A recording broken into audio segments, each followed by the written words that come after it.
Hey, welcome back. Today we're going to talk about, can a game be too open or too much of a sandbox? So, Jacob, Yeah. what's a sandbox type of game? So a sandbox type of game, if you're going to video games, would be very much like your Minecraft, where Okay. you open up in the world and you can literally do everything.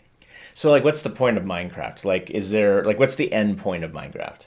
Whenever you kind of decide, like Okay. there's a few bosses, but really you could go the whole entire game without ever So coming across them. there's no like real quest. There's no real No. like storyline except that you're just kind of, you start the game, it's daytime, you have nothing, Yep. and then you just Go build from there. until you have something and whatever you want to do. Yep. Or you could choose a different style of gameplay and just build a bunch of stuff Yep. and then post those pictures So then the online or complete something. opposite of that would be like the early Call of Duties and the early Halo games where everything's linear. Right. Where Or like you're- the early Super Mario Brothers.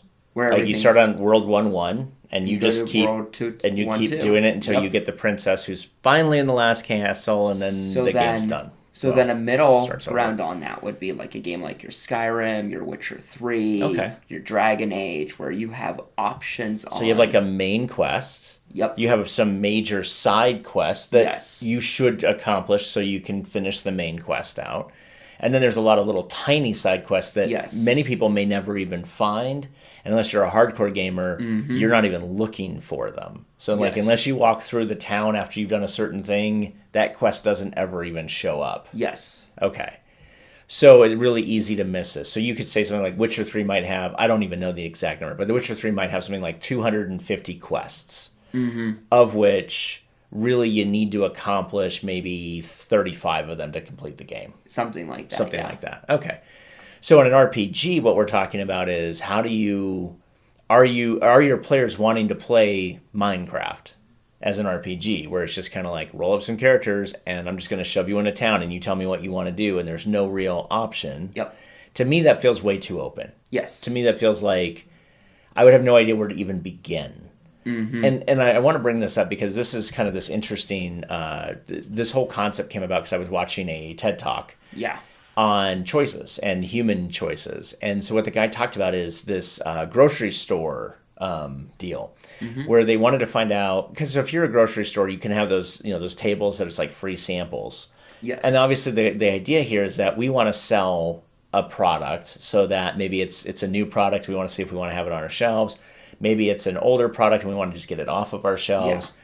Maybe we want to see if we want to bring this product back. But the point is we need to get people to try it because they're not necessarily just buying it in the aisle.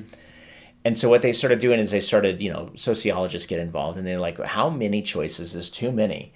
And because it's a big deal. And from a marketing stance, I would like to know, right? So if I have, let's say I have a salsa program, like I have salsa, and I have like 16 different ways of making salsa. And that can include things from different like vegetables that we use to different things in it to different levels of spice, Yeah. and heat. And what they would do with it, and this is exactly what they did, is they had like a table and it had 3 things on it. And then they had 5 things, and they had 10 things, and they had 50 things. And I think one of them literally had 50 things on the table. And what they found was this really interesting relationship. If you had 50 options, people showed up out of nowhere. Everybody wanted to go try Everybody it. wanted to try it, but nobody bought. Yep. They lost so much money just putting out the samples that they couldn't do anything with it. Now, when they had 3 to 6 options, this was the magic number, 3 to 6 options, people bought in droves, which means they were able to basically clear out those products if they were good. Yes. But once they got past 6, people kind of like froze. They would go Yep. because it's a circus event, but they would never buy, which is the whole Yep. point. And so why I bring this up is in your games, think if I have more than 6 options, I'm probably confusing my players. Yep. If I have less than 3 options at any given time, unless we're wrapping up, right? If you're wrapping up, it makes sense. But if I have less than 3 options specifically at the beginning, it probably feels like I'm forcing their hand to go down a Yes. certain road. And then another study that kind of did the same choice thing that Yeah. had a slightly different take is they had lollipops instead of salsa. Oh, sure. And they had you to try different flavors. Yeah. And then they asked you, did you like your choice after you had the lollipop? Yeah. And the more choices there were, the more they regretted their decisions. Oh, sure. Right. And after a certain number, it doesn't matter what you did. Exactly. So, in just real brief, so how would you do this in your own game? Well, here's what I would suggest. So, and then we've done this before, but I'm just going to recap it again. So, like, if you're in a modern GURPS game, let's say, and your team is a group that's trying to break into a terrorist cell, and they've caught one of the terrorist cell members and are trying to get that person to talk. So after they get that person to talk, you could have, let's say, 3 locations for where these terrorists have been acting. Yeah.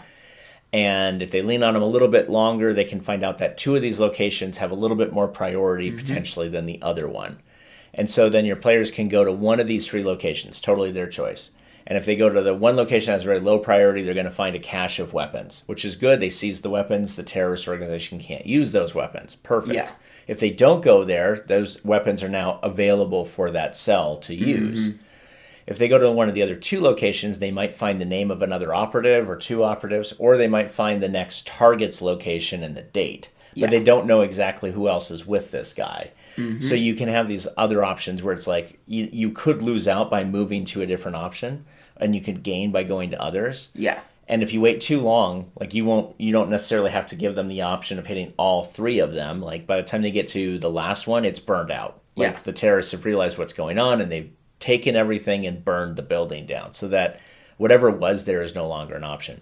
That's 3 options, but it really would feel like you have your choice and there'd be consequences to those actions. We've talked about choice and consequences before, but I just wanted to bring it up in this case because I think it really helps.